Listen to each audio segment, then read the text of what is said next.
indeed you're not. We've had a military invasion today, and we've got some representatives from Australia's Armed Services come to join us. Hello and welcome to Zach and to James. Hello. Hey. And I got the names right. Okay, so welcome to the show. Thanks for joining us. So you guys have been part of the Armed Services playing with drones, both recreationally and part of your day job. So there was the Military International Drone Tournament last year, and you guys were involved in that. Tell us a little bit about that event.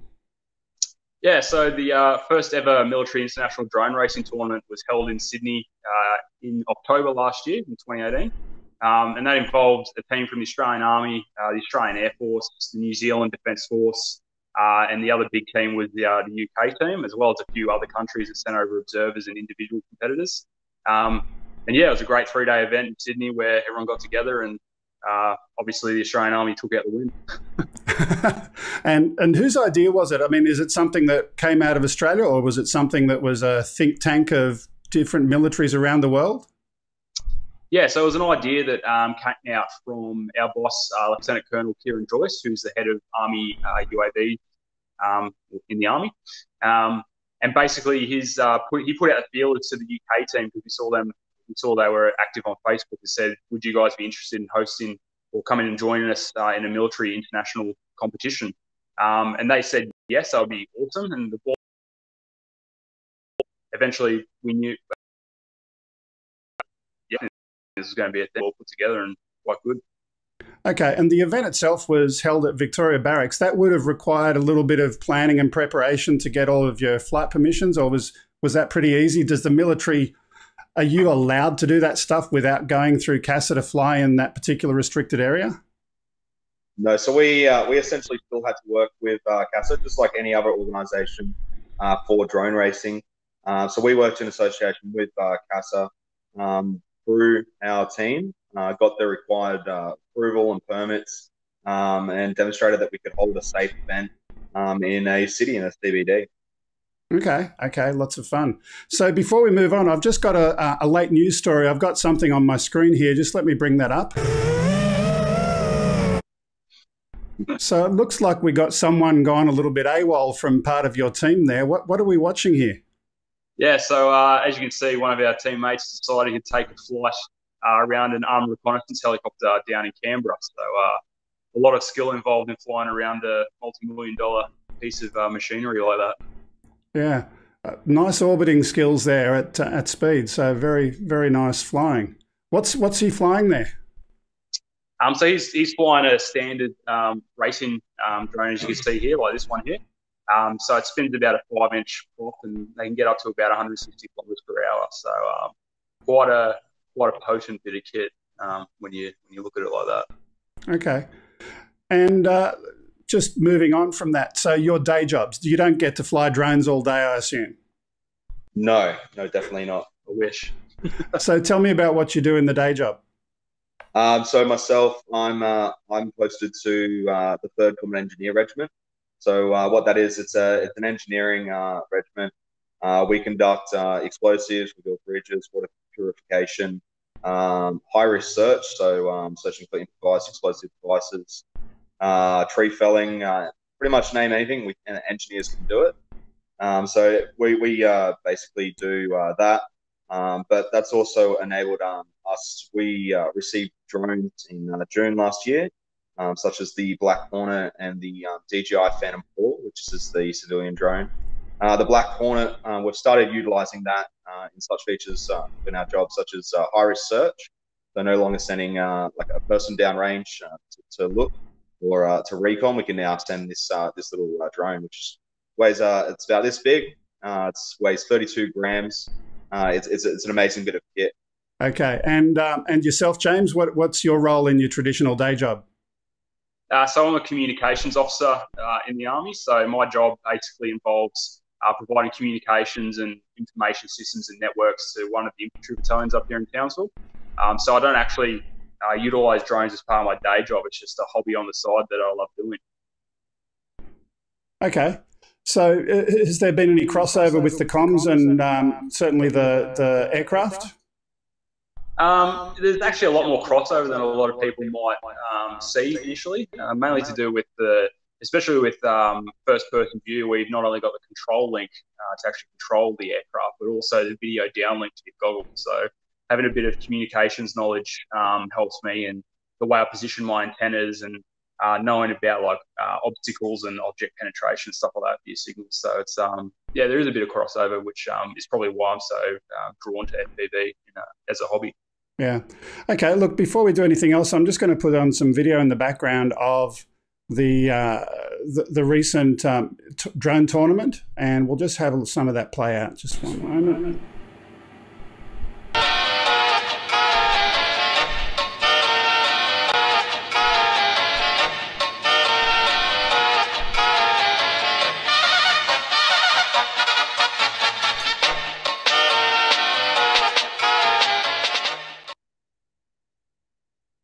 So can you tell me a little bit about what we're seeing here at the moment? So right here at the moment is Thomas Bitmarter, world number 1, who was a visitor for the entire event, having a bit of a hot lap around the track that we set up for the event. So you can see he's got quite a bit of speed on him around those corners. Yeah, and he's flying what type of quad, do you recall? So that one there, once again, it's a very standard type of race frame. It was only like a 5-inch size prop again. I can't recall exactly what it was, but I believe it might have been like some type of hybrid frame that he was testing out. Yeah, that's the that drone that I'm shooting for a little while back. He certainly some of the damn good flyer. So, did you learn anything from him? Did you take anything away from watching him fly? Yeah, definitely. Every time Tom is invited to come fly with the team, he's a very humble kid. He's always passing on information, knowledge, and he really doesn't hold his cards to his chest. Really, he's good for the hobby. He shows us, and we're always becoming better flyers because of him. And it's just not just him, but there's several people that we've met and that we've also flown with that do the same for us as well. Yeah. And some of the other footage we're seeing here, we've got some of your teammates and so on. Anything else interesting you want to share with us there? It was just a really good way to kind of interact with other guys from around the world who are interested in this hobby. I mean, it doesn't, unlike most things, like over here you got AFL, and over in America you got like American football. Drone racing doesn't really change from around the world, but it's quite interesting to see how other people approach the same type of issues that we have. So it was quite interesting. Yeah. Okay, look, some good footage there, and thank you very much for being part of the show. If you are available this weekend, I would very, very much love for you to be available in the chat room and, you know, say hi to some of the guys, answer some questions. Who knows, we might see an Uncle Sam poster, but an Australian version of that with you guys holding up a quad in the near future. Yeah, we'll see how that goes. Yeah. Yeah. Okay, look, thanks very much for being part of the show today, and look forward to seeing you again sometime soon. Yeah, thanks for having us. Thanks, Greg. Thanks. Bye for now. Thank you.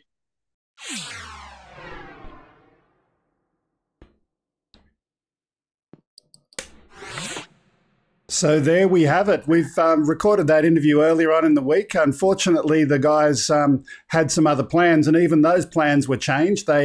They're going and dealing with Townsville, I think it is, the weather event up there at the moment. But thanks very much for them for recording that interview.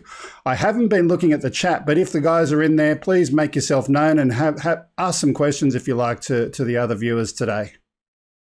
I just noticed Zach is in the chat room, and he's from the Army racing team as well. So yeah, g'day guys. I'm see him there. Trying to check out a few others. Lots of people in the chat room today. Hi everybody. Hey everyone. So yeah, please do ask the guys questions. They're there to go and chat with you. So that's awesome. But now let's get into the news. And as always, thanks to Jeff Sills for helping to put our news together. He does a great job every week for both our show and also for Ken's show. So thank you to Jeff. Yeah, thanks, Jeff. So right off the bat today, many wildlife conservation projects use drones. So recently we heard about the use of drones and AI technology in Namibia. Traditionally, game counts are done in real time by sharp-eyed people in vehicles. You get in the picture here, you can see the drone image with animals being recognized by an AI algorithm. Swiss researchers built an AI system to detect animals photographed by cameras mounted on the drones. The Kazukius Wildlife Reserve in Namibia served as the test site for the project, and student researchers flew drones overhead to photograph the entire reserve in 2014 and 2015. The drones collected about 150 photos per square kilometre. The next step was sorting the images featuring the animals like the oryx, the kudu and the zebra. So really interesting use of drones there to help our wildlife. I think that's the next wave of software that we're going to see come in to our hobby, or if you like, the drone industry in the entire sector, is having this AI add-on. You know, we've seen for a while now how we can track an object, how you can obviously with some of the software that we have, particularly the DJI aircraft, if they have an active track, identifies, and you can notice it brings up a little symbol, whether it's a person riding a push bike or running. So very basic level of AI, but this is going to be the next wave. AI developed for all sorts of reasons, for conservation, wildlife, you know, stockpile. Eventually we could probably see actually counting stockpiles and doing volumetric jobs just as it does it live. But that's a little way in the future yet. We need the processing power to do that. But great to see AI being first used in conservation. Well done, guys. Good job. Absolutely. Moving on to our next story for the day. Bill Cosby, a drone was spotted flying over a Pennsylvania prison yard as former funny man Bill Cosby was going for a walk. Cosby was on the grounds of the SCI Phoenix Correctional Center in Collegeville, Pennsylvania last week when the object was seen flying. The Pennsylvania Department of Corrections said that this was no funny matter and that it had installed, well, they didn't say that, I added that, it was no funny matter, but they had installed drone detection systems as part of their security measures. The jail has advised that it will work with law enforcement to prosecute perpetrators to the fullest extent of the law. Well, you know, this is the modern paparazzi. I mean, the greatest tool that they have now is, of course, a quadcopter where they can actually sneak in and get these photos. Gone are the days from hiding behind trees with long lens cameras. And, you know, that used to happen at prisons too, of course. People would get themselves positioned with a long lens camera so they could catch a picture of a celebrity in jail. Mind you, it's a big value item to get a photo of someone like Cosby, Rolf Harris, any of these people in jail, having a photo of them in their prison wear and walking around the yard. Big bucks for that one. So yeah, people are going to try it, and they're probably going to get caught. They will get caught. But anyway, Microsoft, talking about AI before, Microsoft is partnering with DJI to conduct trials combining drones with artificial intelligence for visual recognition. Microsoft and DJI revealed that drones powered with this technology could have a wide range of applications. For example, if you own a warehouse, drones can help reach areas that are difficult to access to facilitate a stocktake. Or a real estate company could easily inspect buildings for cracks, holes and rust. The two companies organised a competition gathering students from universities to make AI models to help drones to recognise different types of fruit. So that was an interesting competition. We've got some footage here as well. This is a demo from Microsoft of their AI. Anomaly in real time. For the first time ever, we're able to stream video back from that drone to this laptop running IoT Edge and our AI model, which was developed in the cloud.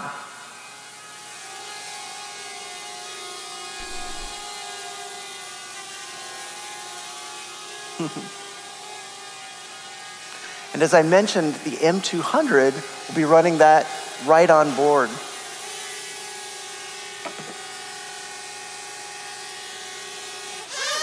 Great, thank you, Francisco. So other than the pretty impressive catch at the end, that was nice. But yeah, so DJI partnering with Microsoft, they're able to go and detect those stress cracks and fractures in those pipes, and certainly many, many other applications there.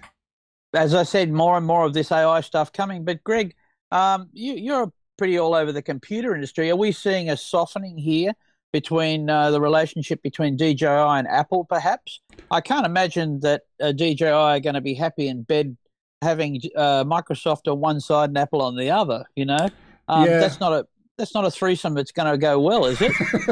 Well, already DJI have been doing stuff in their M200 platform where they're able to embed Microsoft technology. So this kind of partnership's been around for a while, but they're kind of taking that to the next level now, obviously, with the partnership. Apple is not into AI to look for these kind of things, whereas Microsoft, especially with their Azure cloud services, that's where the partnership makes sense. So they're not really competing with Apple in that regard. I suppose so, but I just thought Apple face recognition technology and so forth, that they would have been fairly advanced on it. Perhaps I'm reading something into it, but our listeners will probably know, viewers will probably know some of this. But DJI recently moving towards the Crystal Sky format, with the RTK drone, the enterprise drone, and now their smart controller, which is Android as well. Mm-hmm. Again, moving away from the connection with Apple, which we saw as always being fairly solid. But anyway, I don't think see how that might play out. I don't think they're moving away from it. I think they've always had Android alternatives. And from a hardware perspective, Apple is not going to make DJI controllers for them. So they don't really have an alternative there if they want to make their own hardware. Right. I think there's still a strong partnership with Apple. Yep. Yeah, I'd suppose so. All right. Well, there would be. They're selling tablets, to power their aircraft. So anyway, on we go. On we go. So next in the list today, we're talking about wood. Using wood in aircraft construction has been around since the Wright brothers. With the craze for retro living, Certine has released a product that allows you to build a drone from wooden components. The AeroWood kit includes a sheet of 184 laser-cut laminate lindenwood airframe components, along with various electronic modules such as 4 motors and propeller units. Following the provided instructions, users put all of these bits together by hand with no nails or glue required. The components in the kit allow building a 75-gram drone and also a remote control unit. Also available in the 4-in-1 kit, which will allow construction of 4 different types of quadcopters, each having a unique frame design. In a time of technology and electronics, people still love creating with their hands. That's why we created the AirWood drone. It's an easy-to-assemble wooden drone that brings the joy of building an ancient Chinese craftsmanship to all ages. An exceptionally performing drone that's easy to build, fly, and fix. No overpriced plastic here. The AirWood drone features a laser-cut frame made completely of high-quality linden wood, coupled with ready-to-fly electronic components. It's easy to assemble, has modular pieces that you can put together without any tools, and everything you need is right in the box. Its environmentally friendly wooden design is lightweight yet durable, and it even features customizable designs and add-on modules that allow you to personalize your drone just for you. It's a simple, easy-to-use platform that is not only a joy to build, but so just pulling the audio down there, it really looks like an interesting way to start getting into drones and having a bit of fun. You don't have to be an engineer to put the bits together. Oh yeah, for school projects and stuff, that's wonderful. What's the cost, Greg? I believe it was only about $80 or something. Yeah, nice. Half the price of a Tello. Yeah. Doesn't look like a camera's involved. That's fine. No, there is a camera module available. Okay. Get building, see what you can create. Yeah, I like it. This is going to be a huge market for things like that. Very simple build-ups for, primary age children could get into that, which is exciting. Yeah, it looks like a lot of fun. So moving on, we've got something. We've been speaking about drone detection earlier. We've got another one on that kind of topic. Echodyne, a company, produces radar-focused drone detection systems. They are seeking approval to use their product in an experiment planned during the NFL Super Bowl in Atlanta. The experiment would reportedly compare Echodyne's radar platform against other detection systems in the no-drone zone that the FAA has set up for Sunday's Super Bowl match. So I don't know much about Super Bowl, but sounds like it's a sensitive event. And Echodyne says that the ground-based flat panel radar system can detect and track piloted aircraft flying as far away as 3 kilometres, but they can also monitor small drones, they say, at a distance of 1 kilometre. 1 kilometre, hey? Well, I'm interested in all of this technology. As you know, one of the things that's become apparent with all these electronic startups, and I'm not putting Echodyne in this category at all, but a quick trip to JCar and a few components that perhaps you can get on the internet, you can build yourself this stuff right away and start an aerospace company.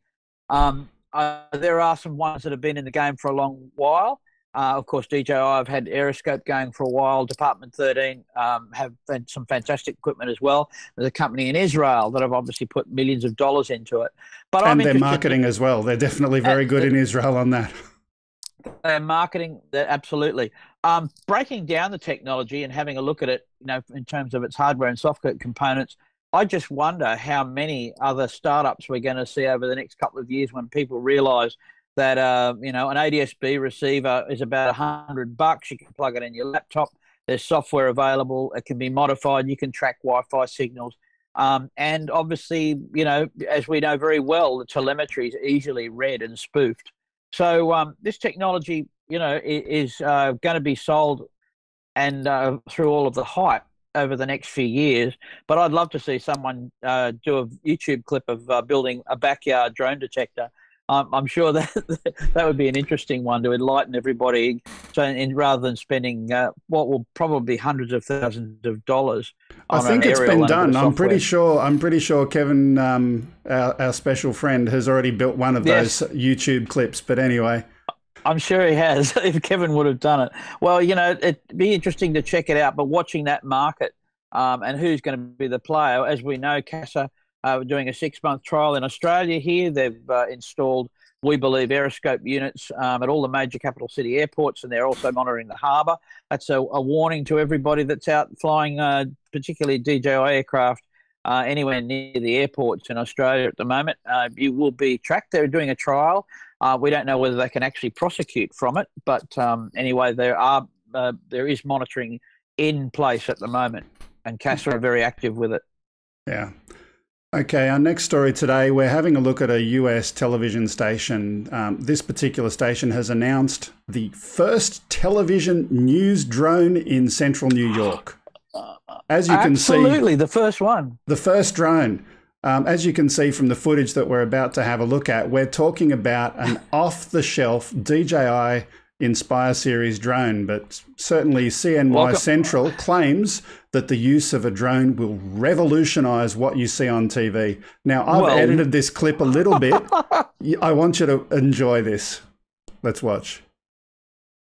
I mean, it's amazing. Rising above, hundreds of feet above ground. Taking you, the viewer, to new heights. And now, this view will be on the regular. CNY Central, transforming your news watching experience. May we present Sky Eye 1.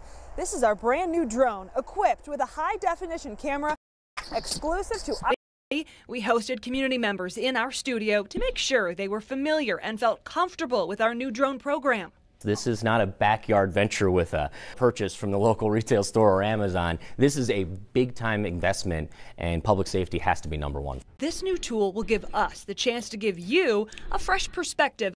To bring you a different vantage point, new context, new perspective on whatever story we happen to be covering. Giving people a bird's eye view, taking our viewers, you, to new heights with Sky Eye 1. I'm Allison Bybee.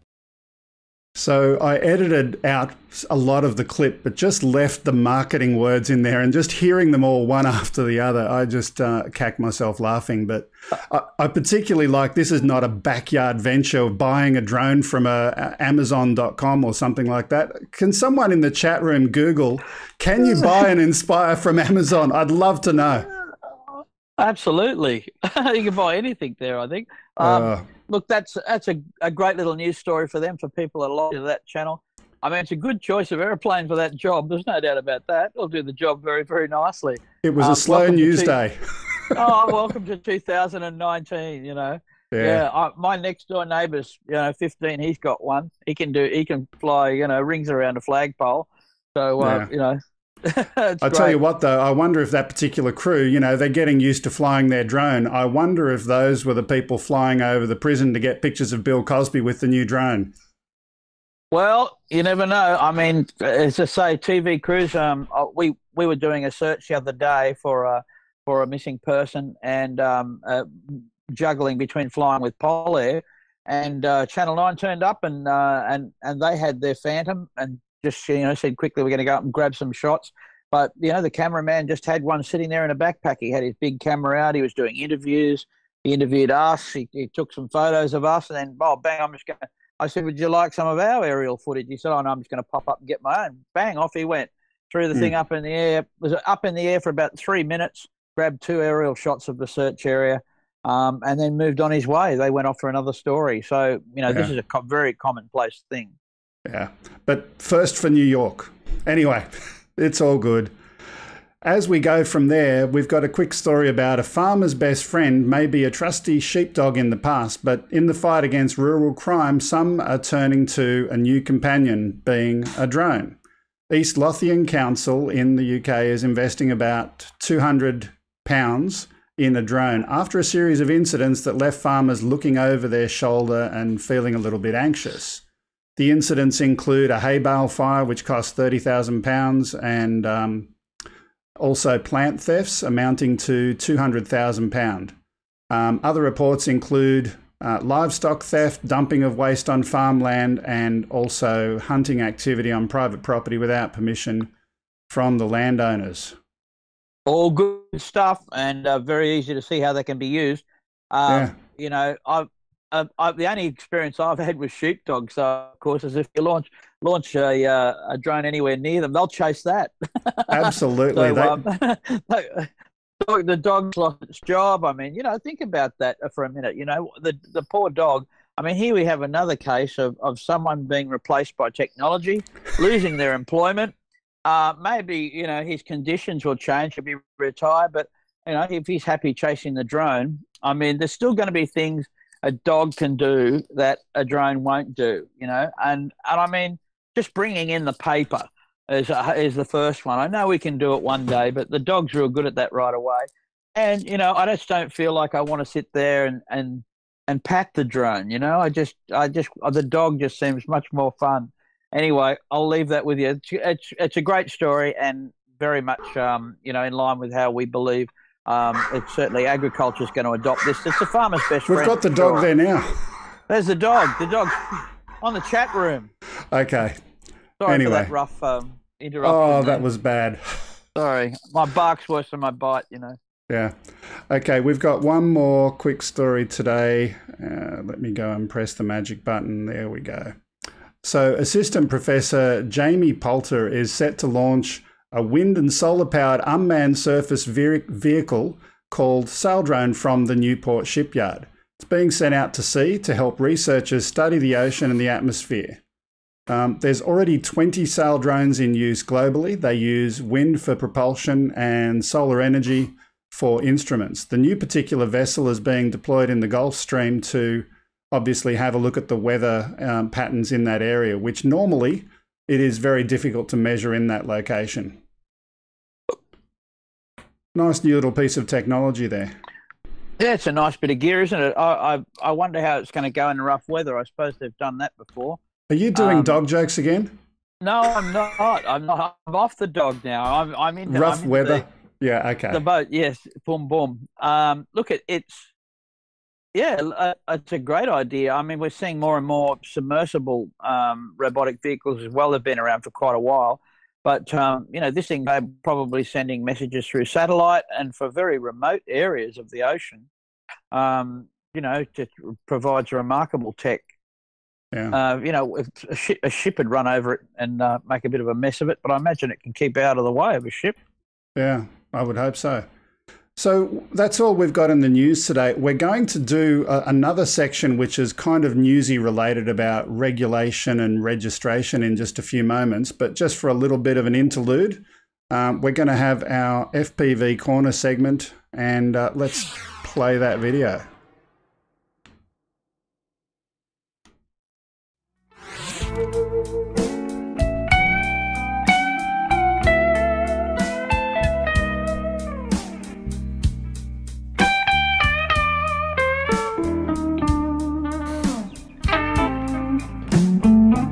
So this segment, as always, compiled by Greg Hilton. Just want to say thank you very much to Greg for putting this together. This particular clip comes from the USA, and when Greg saw this, he was saying that he was blown away by the creativity and the innovation. Sit back and enjoy. This was filmed at the Rockahula Water Park. Yeah, without the water, it's amazing. Yeah. It's obviously an old water park. You can see that's a ride. They used to be on. Wow, and it's remarkably artistic. I mean, it really is. It's beautiful. The way it's been shot, and also the first segment, you know, running it backwards, doing the reveal rather than forwards. It's great. Yeah, I don't know if the quad pilots were together with the vehicle pilot there as well, or they just happened to turn up at the same time. From what I gather here, I'm just trying to say, yeah, no, some other people turned up. I'm just reading some notes here. They were going to race around the lazy river, so we asked, can we chase you? And that was the result.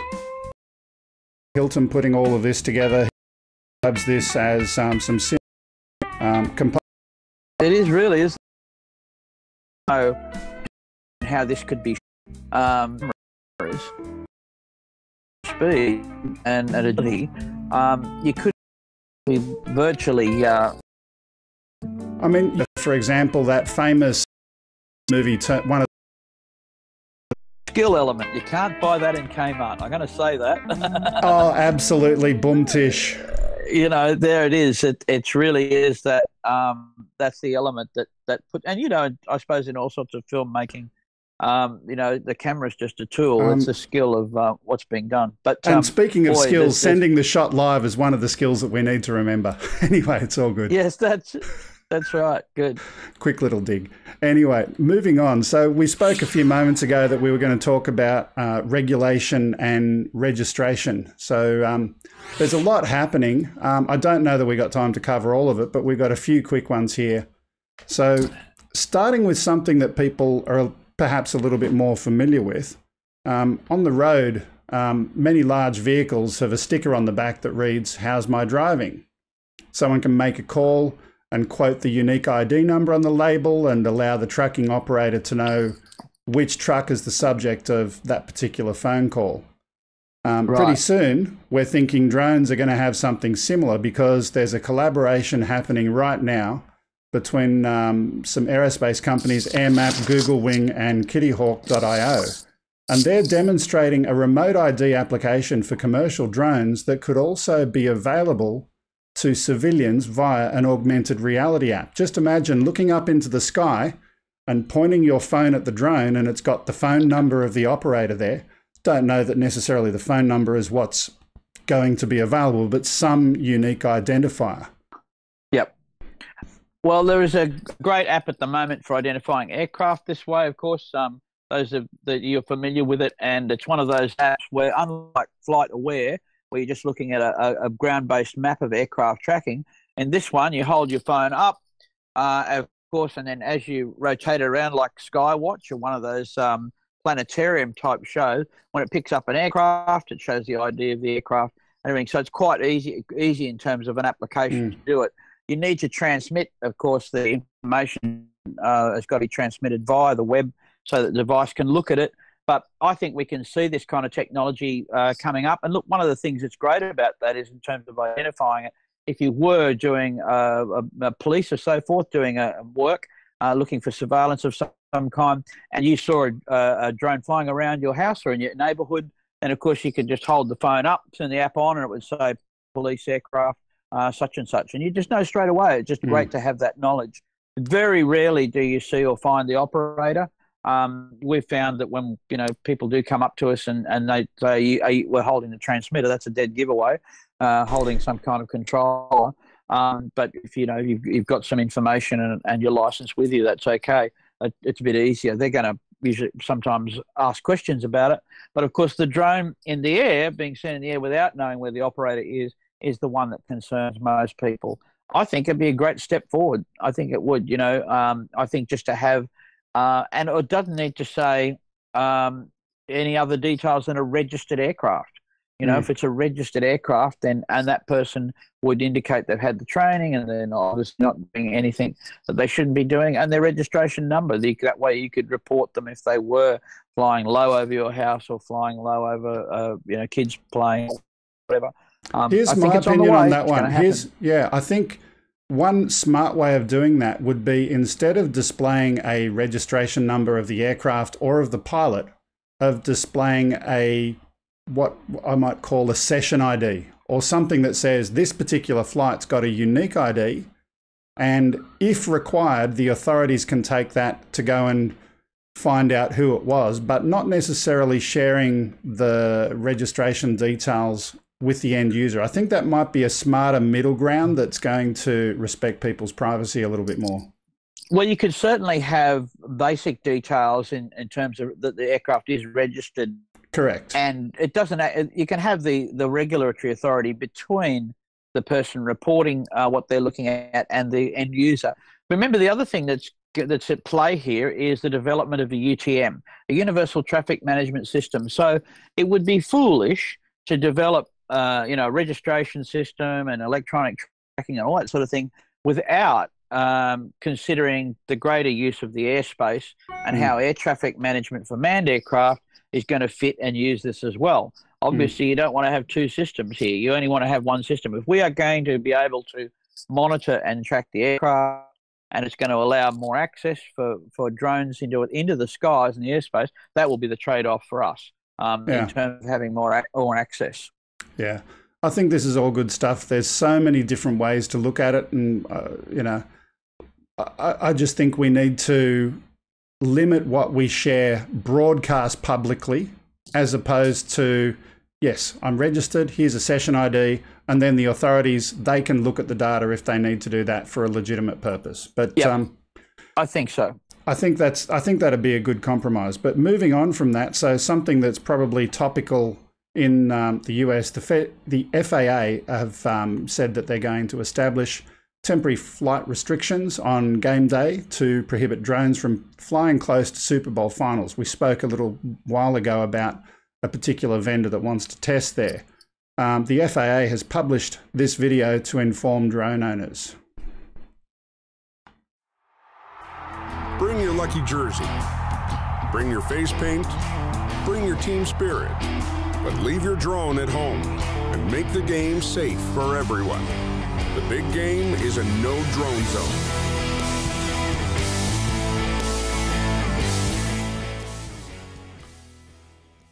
But the question that I've got is, how will this be enforced? We heard about Echodyne earlier in today's show.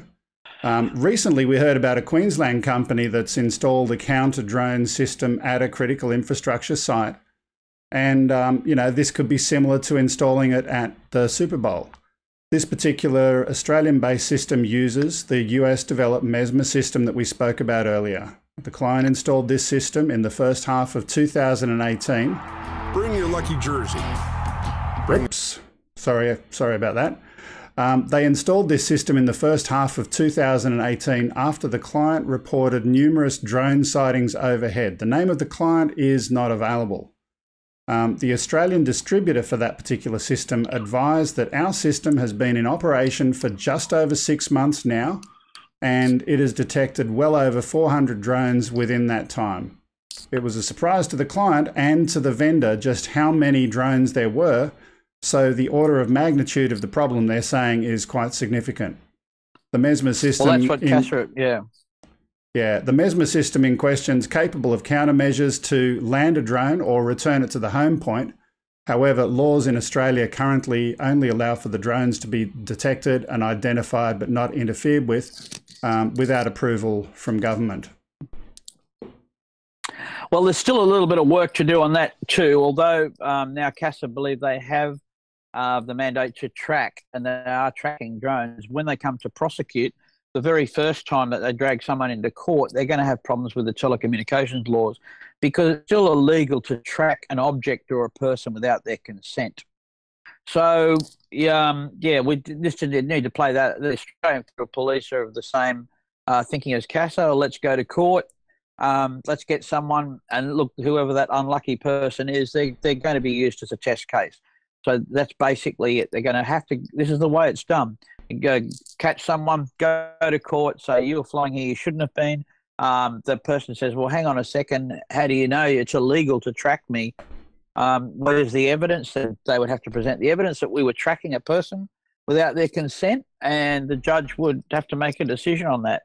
Everybody hold your breath, see what's going to happen. And no one knows. It hasn't been there yet. I don't know if it's happened in America myself, and I should know that, but I'm not sure what the surveillance laws are like there, but I know that in Australia they're pretty firm. Yeah. So speaking of CASA, and I'll do a bigger title for this one because it's a kind of a big subtopic. So they've got a request for comment, request for feedback about some new proposed regulations. John, do you want to tell me a little bit about what's in there? Yeah, sure. It's pretty simple. It's about a 15-minute survey. You go online. They've put it out industry-wide. They want to know what you think about registration and what the cost is going to be. I can tell you the cost was a bit crazy. So they're thinking of having all aircraft, recreational, US originally, but they wanted everyone to pay $20 unless you're a commercial operator, and then you'll pay $160 per aircraft per year. Robbery. I don't know what you're going to get for the money. I mean, we're doing the right thing, and we're registered. All my aircraft are registered on my REOC, on the operator certificate. CASA have all the serial numbers. I have everything, and that's cost us thousands of dollars to have at REOC. So commercial operators are not happy about having another annual fee of $160 an aircraft. Some training schools have got 30, 40 aircraft that they're using, and they're going to have to pay $160 for each one of those. Well, I feel that what CASA is doing here, and my way of thinking is they're making the commercial operators pay for some of the people that are doing the wrong thing in the recreational field. Are excluded operators who are operating commercially, who without REOCs in the sub 2 kilo area, are they going to have to pay $160 an aircraft? There's still, they've asked us, and we've just said too much.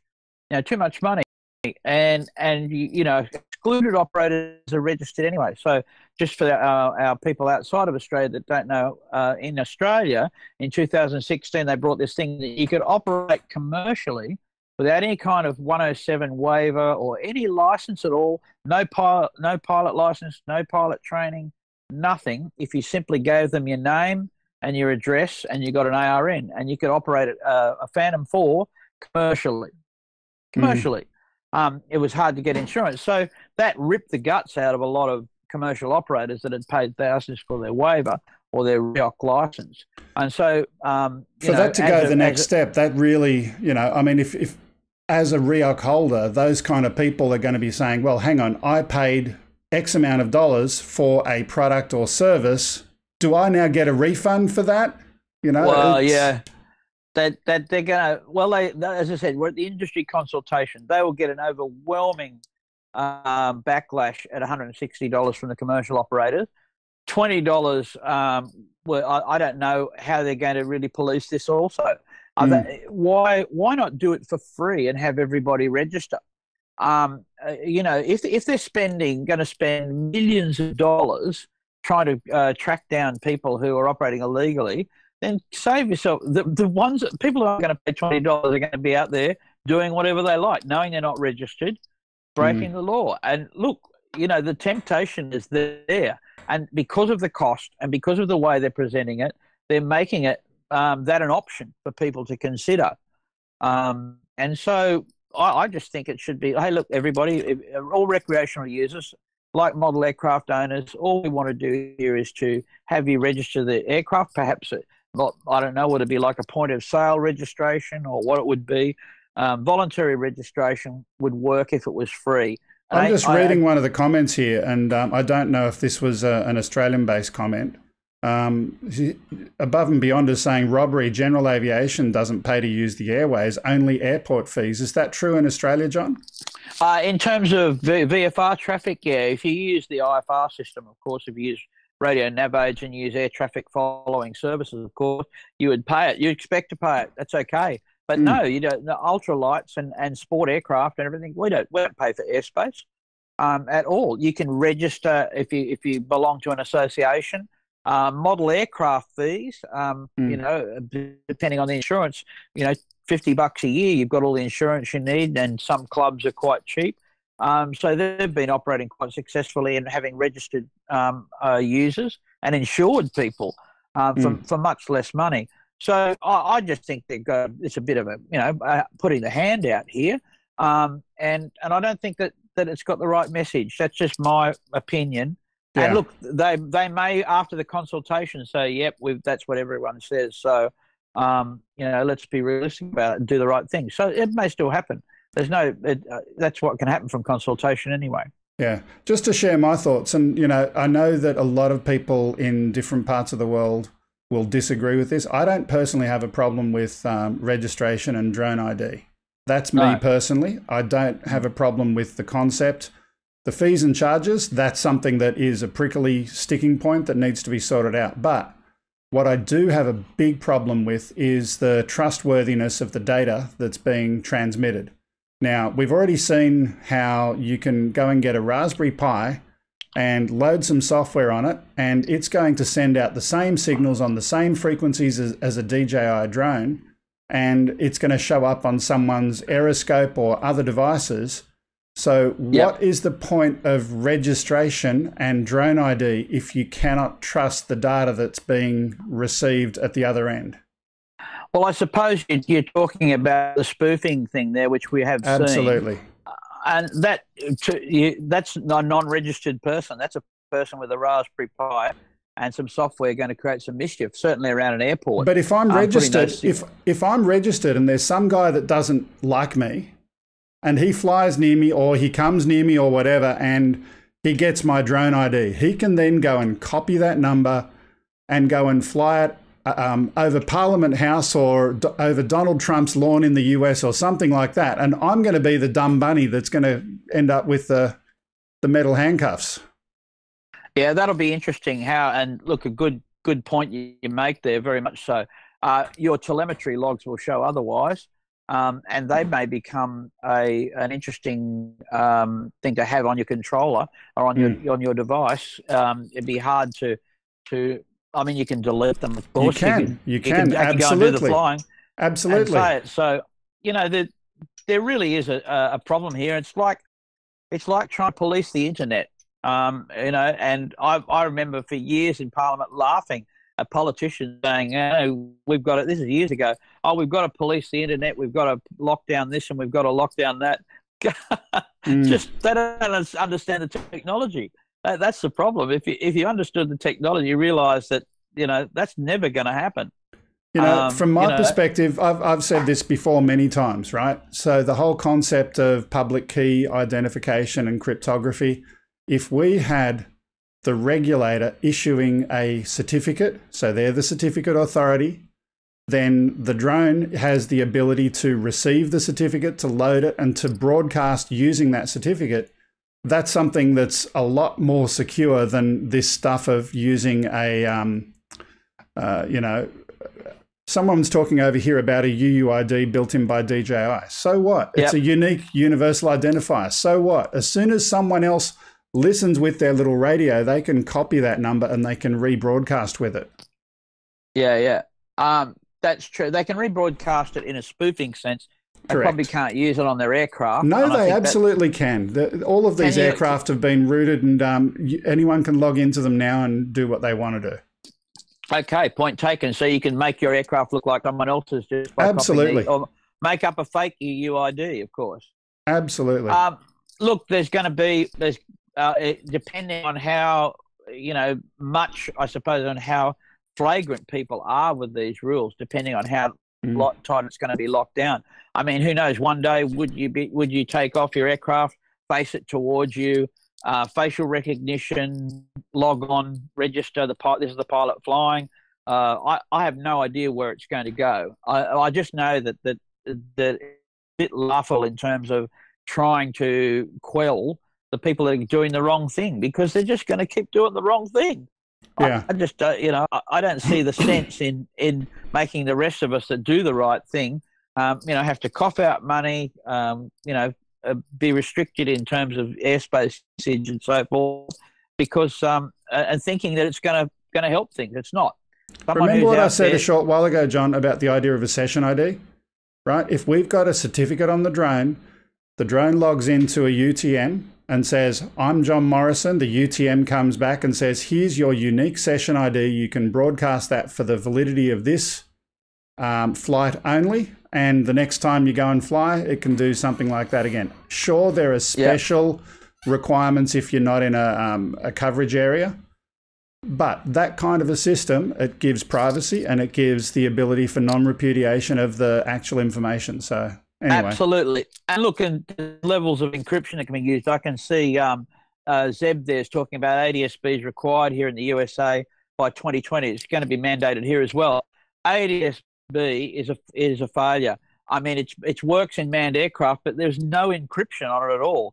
And if you go and do a little bit of Google search on security issues in ADS-B, you'll see that the word is out, it's got problems. And they don't believe that they can now retrospectively put encryption into ADS-B. Of course they can't. That's easy to spoof, very easy. Well, that's right. But I mean, at the moment, there's no plan to. And ADS-B is wide open in terms of how it can be spoofed and how it can be messed with very easily. Yeah. Anyway, look, interesting discussion. I think regulation and registration, it's not something we can stop, not something we can prevent. We do need a registration system. Otherwise, the more drones we have in the sky, how do we deal with that kind of, critical mass? I think that it needs to be done in a secure way that people have their privacy maintained and the data is accurate and can't be spoofed. If we don't do that, it's a waste of time. Yeah, that's right. And look, I can see from the chat room here, lots of people, are onto this and they know what's going on, how UUIDs are useless in terms of the way spoofing works and what can be done. So I just think, again, all of this is going to be such a workaround for it, and people who want to do the wrong thing will do the wrong thing. It's happened with other things. It happens with everything. So they'll do the wrong thing. You're not supposed to drink and drive. It happens every day. Yeah. Just briefly, Mick Malloy, what if no network available? Like I said, there need to be specific workarounds for people that are going to be flying somewhere without a network, and that might be a backup cached session ID, for lack of a better description, something like that. That can happen. And I'm also seeing Zeb Meet saying, really, John, wow. So I assume that he's talking about the ADS-B kind of issue, and people don't know about it. They don't know about it.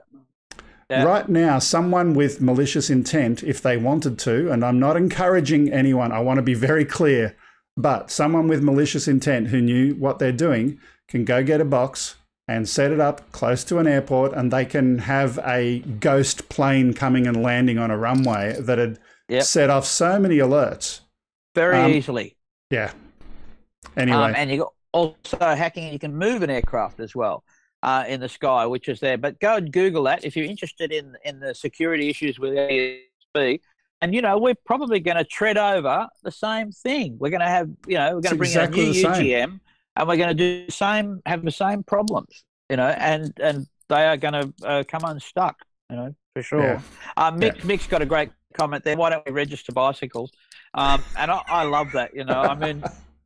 we had TV licenses once. Can we remember that? They had to bring a license for the TV. It was before my time. I'm not that old, John. Come on. Oh, I can remember my father shaking his head one time. He said, I got a license to TV. And you know what? He does everything by the book. My father, he got everything. There's not a thing that he would, do wrong. He's an absolutely, straight ahead guy, but he wasn't going to pay that one. He wasn't going to pay it. And he was I'm going to be the first time I'm going to be a lawbreaker. I'm not going to buy a license for that. So make it realistic.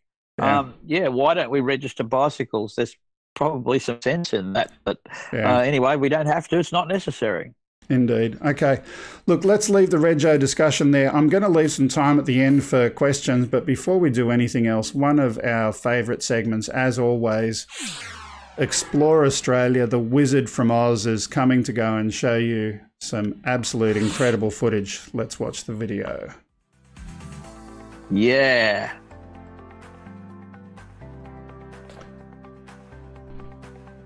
So straight out at the beginning here, we've in epic waves out of Sydney, Australia. Get a note of this, everybody. Trading barrels during have been crazy for surfing. Yeah, we've had some interesting, very warm. But, well, I'm not a surfer. Yeah. Start some and our Explore Australia, making all of the rest of you guys really, really jealous. Yeah, look at one. Some warning. I'm gonna say.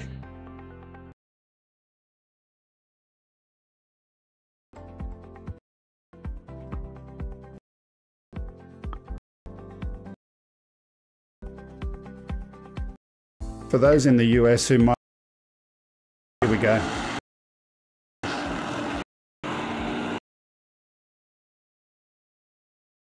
So this one, this is for those wanting to go, and we'll send you all over to extreme drone footage. So really cool. Yeah, that's great.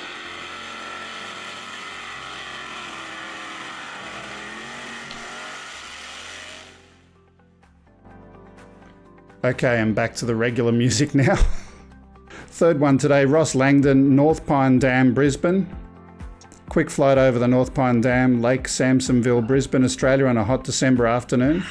That was his last flight for 2018. From his experiences, the Autel Evo, which is what he shot that with, he's saying is a superb drone, absolute quality images and videography, and great to fly. Yeah, I've heard that from a few people that use them. Quite like them. So the North Pine Dam in Brisbane, certainly another beautiful part of Australia.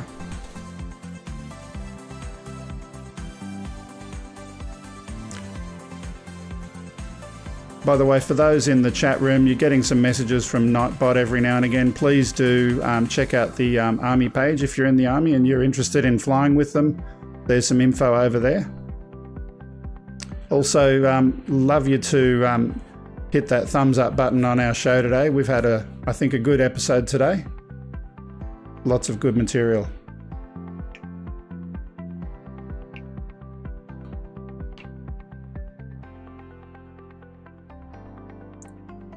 By the way, a quick side topic for our regulars, quick side topic for the regulars, Wirecast, the software that we use. We've been working with them to try and get some improvements. We've got the next video coming up. I'll come back to the Wirecast message in a minute. The next one, this is from Paul Knock, a drone flight above Margaret River in Western Australia, using a DJI Mavic Air and Litchi. So he's used Litchi for waypoints. He had some problems with the camera gimbal at the time, a little halfway between a couple of the waypoints. Didn't have any idea why, but flight was 25 minutes in all. He wants to try a longer flight next time of 40 minutes. So I don't know, unless he's got another battery sitting strapped underneath, that'll be challenging. Still learning, he says, and stay tuned. And please do check out Paul Knock's channel. All of the creators here we've got sitting in the description for the video. Please do go to their channels and support them. Yeah, lovely shot.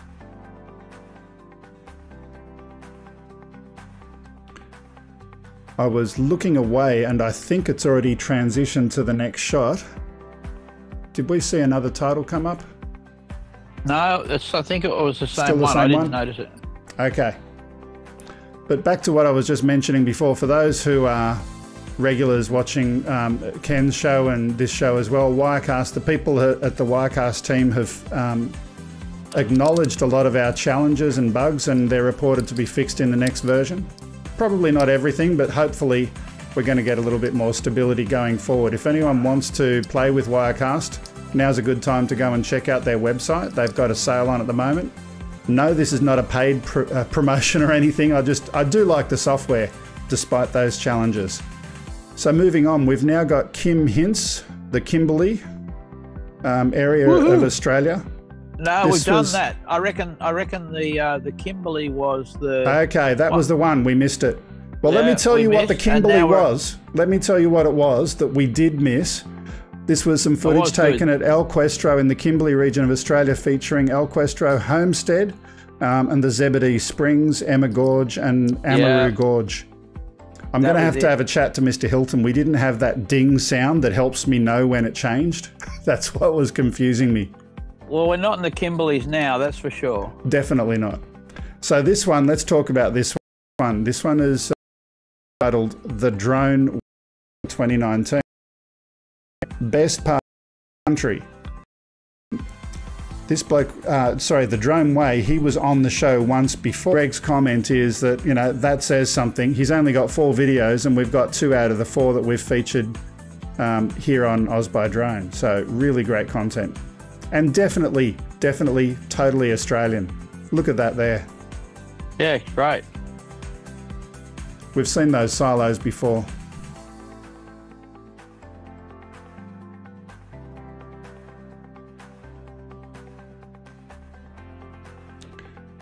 So I was going to play one other video, but today, because Kelly's got his stream on starting 5 minutes ago, I won't do that. But next week I'll add some footage from Matt North, a viewer video. It's a great video, but I'll hold that over till next week. Very nice. Again, nice. just as we're finishing up, a reminder, thumbs up, that would help us if you've enjoyed the show today. If you would like to send us some footage to include in the show, send it to upload@gregkuhnert.com. I'll put that on the screen in a few moments. Please do check out our other social media engagements as well. That would be awesome. Ken is saying he wants someone to play Stump the Yank. Well, I didn't have a yank on today, so sorry. But it was fun with you last week. There's the Vegemite and the kangaroo. There's a question for Ken. Do kangaroos like Vegemite?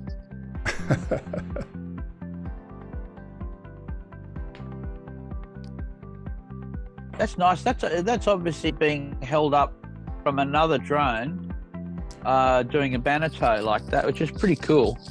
I can't see the aircraft though. Am I wrong? It'd have to be a aircraft of some sort, yeah. But again, you can't see it, so I can't see it. Got a fair bit of length of that cable there. Okay. Yeah. So Drone Strike wants to do Stump the Oz. Sorry, we're not stumped. We're above all that. Yank the Stump. Someone wants to play Yank the Stump. Oh, time is money. Look, it is time to go. So Kelly's got his stream on now. I don't want to... Yank the Stump. Yeah, okay. So let's just throw up a couple of quick community service announcements before we go today. Number one, upload. That's where you upload to get videos to us. We've got Matt North's one in for next week, so if anyone else wants to send something, you know what to do. Again, follow us on social media. We do announcements about what we're doing in our shows on the social media platform of your choice. And the postal address if you'd like to send us something. And my letterbox has been very lonely. I mean, I see Ken getting all of these candy donations. You probably can't send the candy and the food stuff to Australia. Our quarantine would send it back, return to sender. But anyway, it is what it is. And one more special message, John, don't forget. Drone Camp. Any updates on Drone Camp? Drone Camp is happening in Australia, October 1, 2, 3. Sydney Sport and Rec Camp. 60 lucky people are going to sign up. So go to the info website there, dronecamp.info. And if you'd love to come and be part of Drone Camp, we'd like to hear from you. Just leave us a message. Put a deposit on if you want to come a spot and come along. It's going to be a great 3 days. And we're also looking at an initiative now with Clean Up Australia too, more about that next week. I've got a video to show you as well. We'll share that absolutely next week. So that's all we've got time for today. Please do go and check out Ready Set Drone. They've got a live stream, and I'm very, very sorry, Kelly, I went over time. I forgot that it was your one today, so that's my bad. But thanks for watching. Thanks for subscribing. See you next time. Bye for now. See you, bro.